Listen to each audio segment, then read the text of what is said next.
जय सिया राम एवरीबॉडी, जय सिया राम। आज हम केवल इंसानों की 3 हैबिट्स के बारे में बात करेंगे। पहला है ईर्ष्या, दूसरा है घमंड और तीसरा है बैर। चलिए ईर्ष्या के बारे में चर्चा करते हैं। इसकी साड़ी मेरी साड़ी से सुंदर और महंगी कैसे? अरे इसने कैसे ले लिया 3 बेडरूम का घर? अजी सुनते हो, कल मुझे 10,000 रुपए की ब्रांडेड साड़ी चाहिए और हाँ, नेक्स्ट ईयर मुझे 5 बेडरूम का घर चाहिए, चाहे कुछ भी हो जाए। आपने देखा किस तरीके से ईर्ष्या हमारी फैमिली पर प्रेशर डालती है। दूसरा है घमंड। घमंड हमें किन किन चीज़ों से होता है? नंबर 1 पे आता है सुंदरता। मुझसे सुंदर कोई नहीं। अपने आप को बहुत खूबसूरत समझना। पैसा, सक्सेस, बच्चे।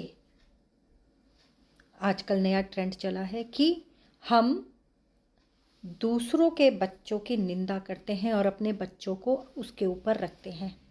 मतलब दूसरे के बच्चे कुछ नहीं, हमारे बच्चे। इसको कहते हैं घमंड। फेमस हो जाना और अपने दोस्तों को जो स्ट्रगल के टाइम पर थे उन्हें भूल जाना। घमंड होना, घमंडी। हम बोलते प्राउडियर हो गया ये, ठीक है। और तीसरा है बैर, दुश्मनी पाल लेना। यदि आपसे कोई सही बात बोल रहा है तो भी उसे नापसंद करना और उसके बारे में कुछ ना कुछ गलत बोलना, जबकि आप उसे जानते भी नहीं हैं।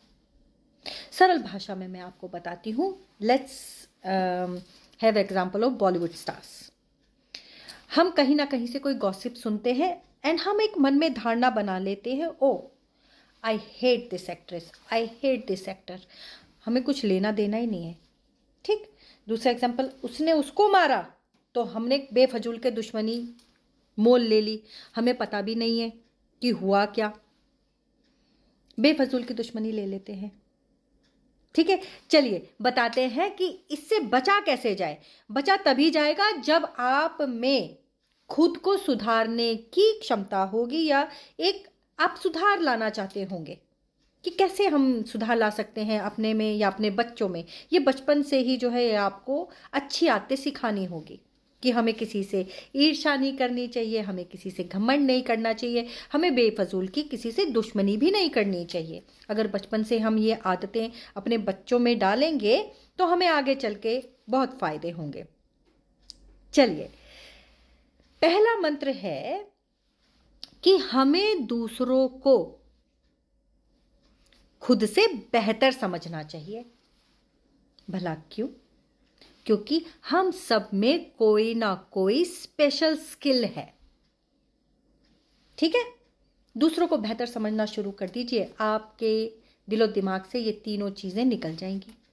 स्पिरिचुअलिटी के हिसाब से अगर मैं आपसे बात करूं तो भगवान का नाम लेना शुरू कर दो। राम राम, राधे राधे, कृष्णा कृष्णा, हरे हरे, ठीक। आप जिस भी रिलीजन के हैं, भगवान के नाम लेकर संबोधित करें दूसरों को, ठीक है। क्योंकि ऐसा करने से हम में शांति आती है, कामनेस आती है, एक नम्रता आती है, एक ठहराव आता है भगवान का नाम लेने से, ग्रेजुअली, धीरे धीरे, ठीक है। एक टाइम पे आप जो है दूसरों को वैल्यू देना शुरू कर देते हैं। और यदि आप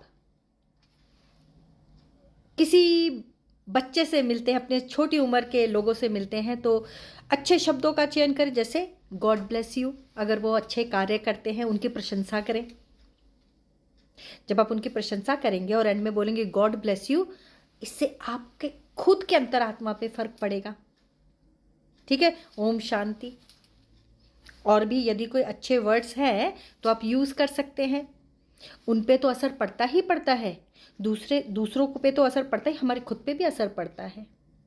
ये ऐसे शब्द हैं जो आपको ताकत देते हैं और यदि आप इन शब्दों का चयन करेंगे तो देखिए सब आपसे प्यार करने लगेंगे। चलिए आज का टॉपिक हम यहीं पे समाप्त करते हैं।